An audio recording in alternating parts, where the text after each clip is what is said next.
Hai, ketemu lagi di video ketiga dari pengantar teori bilangan. Pada video sebelumnya kita telah belajar tentang prinsip keterbagian di bilangan bulat ya. Kali ini kita akan belajar tentang bilangan prima ya, dari definisi, kemudian dan beberapa teorema yang terkait dengan bilangan prima. Ya, definisi bilangan prima kurang lebih sama ya dengan apa yang diberikan sejak SD ya. Jadi bilangan prima itu adalah bilangan bulat positif yang lebih besar dari satu dan hanya memiliki faktor satu dan diri sendiri. Jadi yang bisa membagi bilangan prima hanya satu dan dirinya sendiri. Oke, walaupun saya katakan definisi sama dengan di sejak SD ya, tapi mungkin di SD tidak dikatakan bilangan bulat positif ya. Mungkin di SD definisinya lebih ceroboh ya, lebih sloppy karena mengatakan bilangan hanya bisa dibagi oleh satu dan dirinya. Ya, secara matematis itu masih bisa disangkal pernyataan seperti itu. Seperti ya, bilangan apa? Apakah bilangan real? Apakah bilangan rasional? Oke. Nah, sudah di perguruan tinggi ini kita harus rigid ya. Harus detail mengatakan bilangan apa, yaitu bilangan bulat positif. Oke, walaupun pada prakteknya nanti pada mata kuliah yang lebih tinggi definisi ini terlalu rigid ya. Maksudnya bukan terlalu rigid sih, terlalu membatasin. Sebenarnya bilangan prima tidak hanya yang positif aja gitu, dan tidak hanya bilangan bulat saja ya, tapi itu kita simpan untuk mata kuliah yang lebih tinggi lagi. Oke. Nah, kemudian bilangan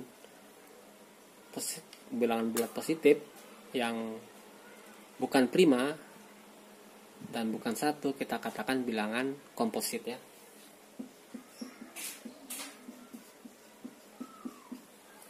Ya, jadi sebenarnya bilangan bulat positif itu tidak mesti hanya bilangan prima dan bilangan komposit ya. Satu itu adalah bilangan yang bukan prima dan juga bukan komposit seperti itu.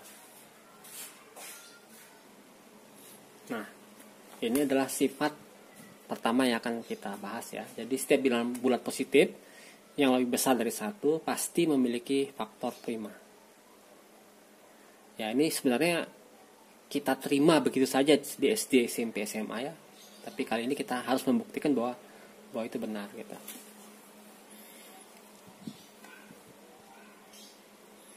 Oke, buktinya kita gunakan kontradiksi ya. Jadi kalau kita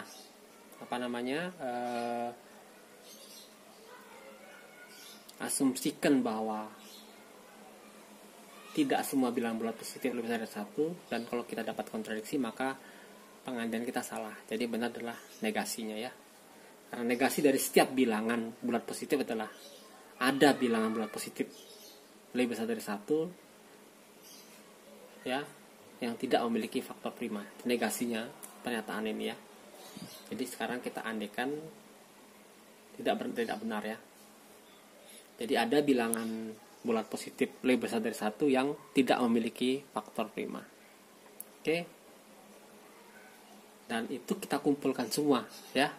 Dan saya namakan himpunannya S. Jadi himpunan S ini adalah bilangan asli yang lebih besar dari satu tapi tidak punya faktor prima. Ya, ini pengandian kita ya. Jadi diandaikan seperti ini. Dan kita berharap kita menemukan sebuah kontradiksi. Nah, S sendiri adalah subhimpunan dari bilangan asli ya. Dan menurut well ordering property atau mungkin aksioma nilai terkecil, maka ini pasti punya unsur terkecil ya. Namakan N ya.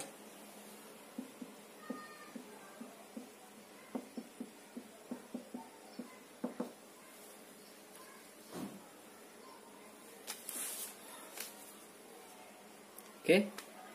Dan N ini adalah unsur terkecil yang tidak punya faktor prima. Ya.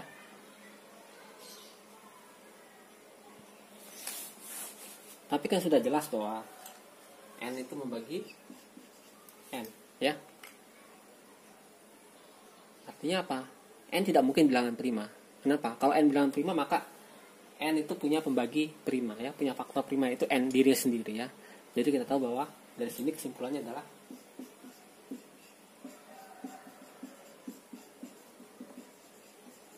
bukan prima. Karena besar dari 1 ya, n-nya komposit ya. Karena dia bukan prima, maka kita bisa tuliskan n sebagai perkalian 2 buah bilangannya.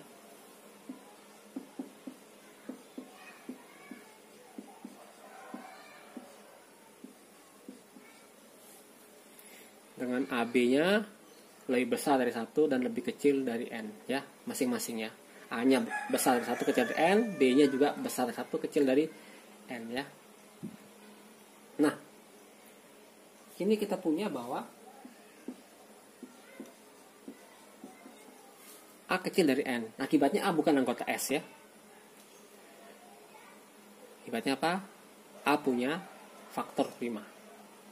Ya. Dan demikian juga B punya faktor prima ya. Jadi akibatnya kita namakan A-nya faktor primanya adalah C gitu. Jadi punya C membagi A. Jadi C membagi A karena C faktor prima dari A ya. Ya tadi karena A-nya kecil dari N dan N unsur kecil di sini otomatis ya seperti itu. Nah kita tahu bahwa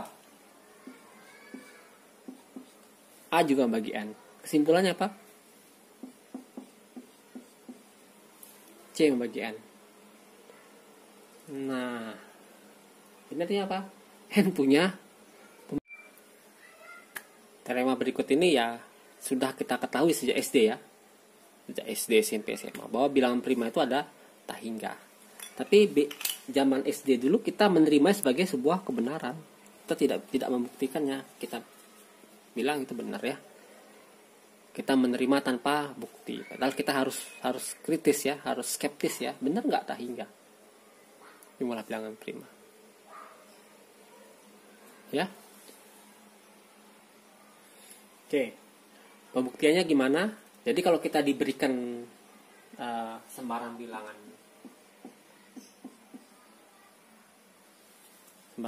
asli, n kecil sembarang bilangan asli, kita tunjukkan selalu ada bilangan prima yang lebih besar dari n, ya. Jadi kalau kita kasih n suatu bilangan asli seberapa besar pun, kita harus menunjukkan bahwa pasti ada bilangan prima yang lebih besar dari n, ya. Jadi itu teknik pembuktiannya. Oke, nah untuk membuktikannya saya misalkan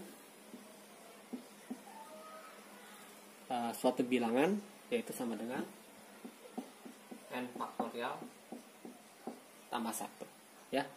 Jadi kalau dibandingkan n sembarang n, saya mendefinisikan suatu bilangan bilangan asli ya, Qn, yaitu n faktorial tambah 1. Nah, teorema sebelumnya mengatakan bahwa Qn minimal punya satu pembagi prima. Oke.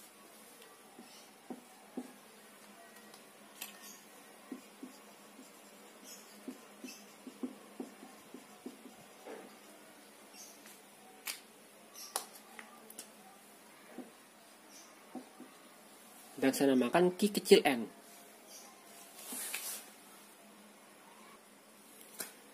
Nah, Qn ini adalah kandidat bilangan prima yang lebih besar dari n. Ya. Nah, jadi kita harus tunjukkan bahwa Qn itu lebih besar dari n, ya. Jadi fokusnya adalah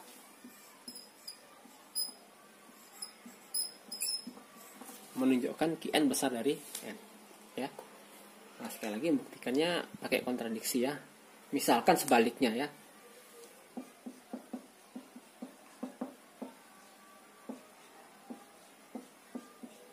Andai Qn lebih kecil sama dengan n.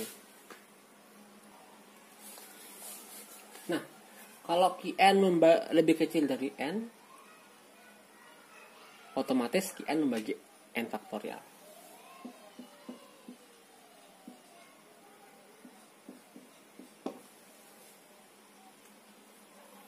Kenapa bisa begitu? Ya, kan n faktorial artinya n dikali n min 1 dikali n min 2 sampai 1. Dan Qn itu kecil dari n, otomatis Qn ada di salah satu faktornya ya. Jadi gini.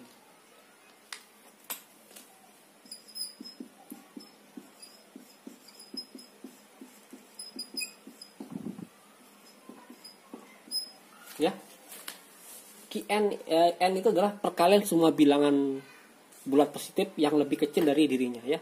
Karena Qn kecil dari N, otomatis Qn itu ada 100, kalau nggak N ya N-1, N-2, ada terus sampai 3, 2, atau 1 ya. Nggak mungkin 1 kan Qn yang terima ya. Jadi pasti salah satu di antara ini, salah satu di antara pengalinya ya. Ya otomatis faktor ya. Ya kita bahwa N faktor N faktorial, N-1 faktor N faktorial, dan seterusnya semua bilangan di sini adalah faktor dari N faktorial. Jadi kesimpulannya Qn pasti membagi N faktorial. Nah, saya mengingatkan kembali satu teorema di bab sebelumnya bahwa kalau C yang bagi A dan C yang bagi B, C pasti membagi kombinasi linearnya MA tambah NB, MN-nya bebas ya. Nah, demikian juga karena Qn membagi N faktorial. Oke, Qn ingat bilangan prima ya. Tuh, prima. Jadi Qn membagi N faktorial dan Qn membagi Qn. Karena Qn adalah pembagi prima dari Qn besar ya. Q besar N maksudnya. Jadi akibatnya apa? Qn membagi ya. Nah, Qn ini berlagak seperti C di sini ya. A-nya adalah Q besar N dan B-nya adalah N faktorial. Otomatis Qn membagi Qn min N faktorial dengan M-nya itu 1 dan N-nya itu negatif 1. Ya, jadi kita gunakan teorema pada video selanjutnya, video sebelumnya, video kedua ya. Akibatnya apa di sini? Nah, Qn min N faktorial adalah 1. Jadi kita dapatkan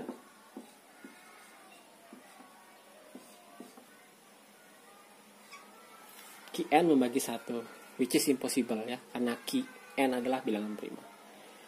Jadi kesimpulannya adalah pengandaian salah. Jadi yang benar adalah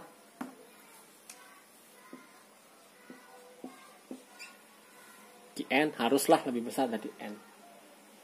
Ya. Jadi diberikan sembarangan bilangan bulat, kita pasti temukan bilangan prima lebih besar dari N. Kesimpulannya adalah tak terbatas bilangan prima itu ya. Tidak bisa dibatasi oleh satu bilangan bulat gitu. Jadi diberikan pembatas N, pasti ada yang lebih besar bilangan prima yang lebih besar. Jadi kesimpulannya adalah ada tak hingga buah bilangan prima. Oke, sifat berikutnya atau teorema berikutnya. Jadi kalau N adalah bilangan komposit, maka N pasti memiliki faktor prima yang tidak melebihi akar N ya. Oke, buktinya tidak terlalu susah ya. Jadi kalau N komposit, maka N bisa kita sebagai A kali B, di mana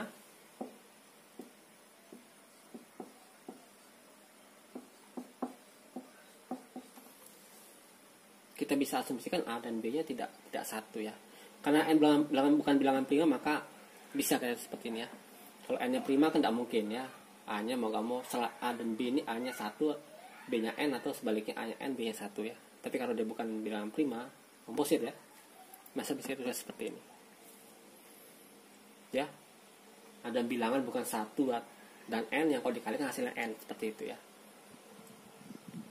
Nah, kita dari sini mengatakan kita memilih A-nya yang kecil dari B ya. Kalau enggak ya ditukar ya urutannya gitu ya.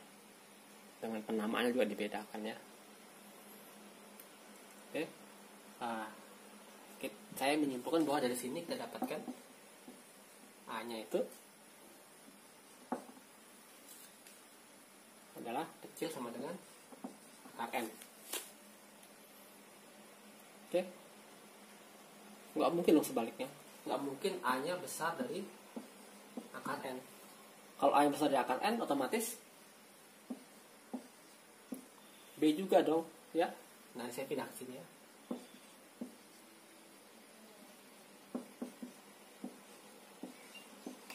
Ya, jadi kalau A-nya besar dari akar N, B juga lebih besar dari akar N. Ya. Akibatnya A dikali B besar dari akar N kali akar N. Ya. Ini otomatis sama dengan N. Yang bertentangan dengan ini ya. Jadi nggak mungkin ini ya. Jadi yang pasti kita dapatkan A-nya kecil dari akar N. Nah, menurut teorema sebelumnya, A punya faktor prima ya, namakan P faktor prima dari A, yang lain P membagi A. Dan dari sini kita tahu bahwa NA membagi N ya. Nah, dari video sebelumnya kita bisa dapat teorema bahwa otomatis P membagi N ya. Jadi kesimpulannya N punya faktor prima yang lebih kecil dari akar N ya. Jelas lah, P pasti seperti itu ya. Oke, jadi terbukti. Nah, teorema ini sering dipakai sebagai prosedur yang namanya saringan Eratosthenes ya.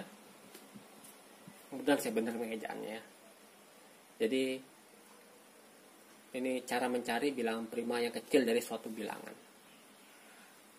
ya. Contohnya aja. Nah, misalkan kita disuruh mencari semua bilangan prima yang kecil dari 100 ya. Nah, langkah pertamanya adalah kita mencari. Nah, kita tahu bahwa 100 pasti punya faktor prima yang lebih kecil dari akar 100 ya, menurut tema tadi ya, yaitu akar 100 10 ya. Dan bilangan prima yang kecil dari 10 adalah 2, 3, 5, sama 7. Nah, kita tinggal coret semua bilangan prima yang semua bilangan yang habis dibagi 4 buah bilangan prima ini. Oke, semua yang habis dibagi 2 saya coret pakai tinta biru horizontal.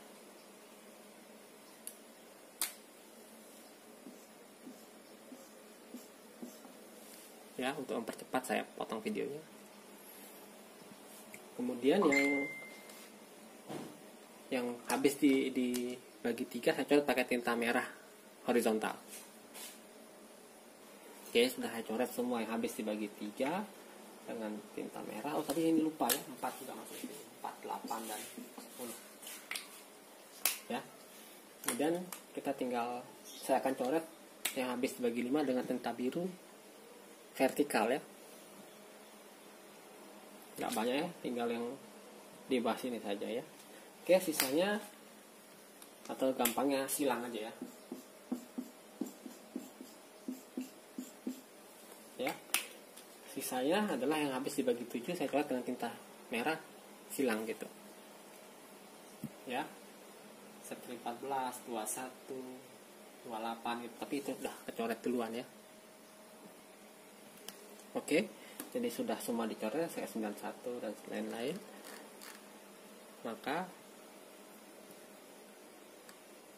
bilangan-bilangan prima yang kurang dari 100 adalah 1 rumah coret ya. 2, 3, 5, 7, 11, 13, 17, 19, 29, 23, 31, 37, 41, 43, 47, 53, 59, 67, 61, 71, 73, 79, 89, 83, 97 ya. Mudah dah saya lingkari semua. Jadi gitu teknik saringannya ini ya. Ya tidak begitu perhatian dan mungkin tidak begitu menarik sebenarnya ya. Tapi mungkin buat anak SD atau SMP mungkin ini menarik ya. Oke, nanti kita akar tadi ya emang aproksimasi paling menarik untuk paling sederhana ya untuk mengecek bilangan faktor prima itu ya. Oke, nanti ada fungsi pi ya. Ya, fungsi px ya.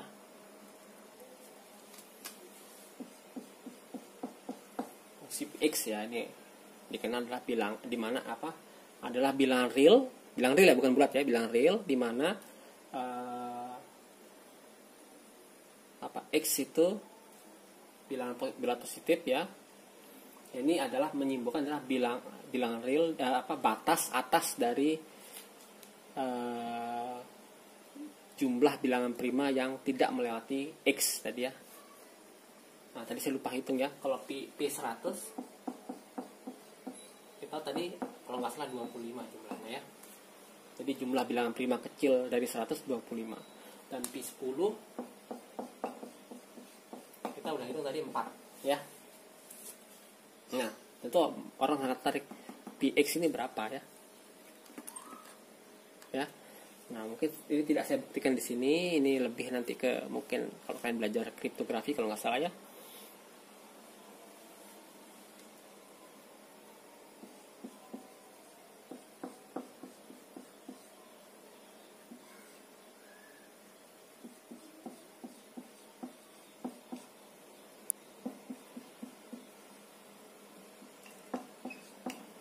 Oke, kurang lebih limit Px itu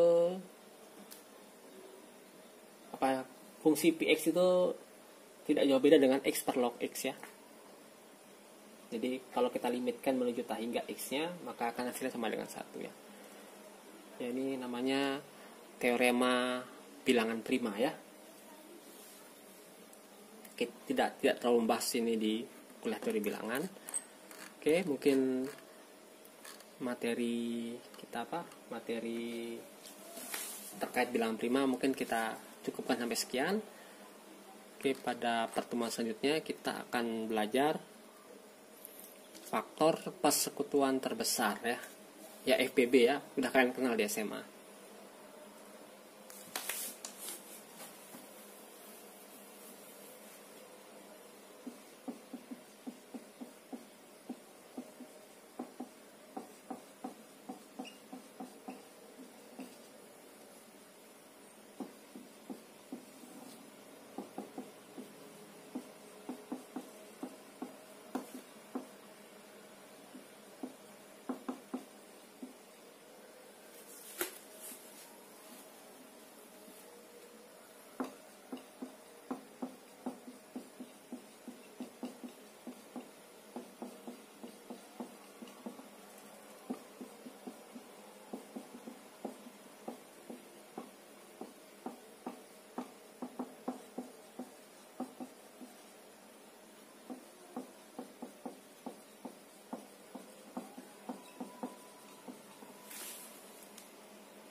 Jadi konjektur ini mengatakan bahwa setiap bilangan genap positif dapat dituliskan sebagai jumlah 2 bilangan prima. Ya, ini konjektur ini diberikan oleh Christian Goldbach ya, yang melalui suratnya yang dikirim ke Euler ya tahun 1742. Dan waktu itu diverifikasi benar sampai semua bilangan genap yang kurang dari 1 juta. Nah, lumayan ya, zaman dulu ngerjakan sampai bilangan genap yang kurang dari 1 juta ya. Bayang ya. Oke, contohnya kayak 10 itu bisa disebutkan sebagai 3 tambah 7 prima. Oke, bisa juga 5 tambah 5. Oke. Kemudian 24 itu sama dengan 5 tambah 19 ya. Dan seterusnya. Oke, sekian kuliah kita hari ini. Kita akan ketemu lagi di video keempat tentang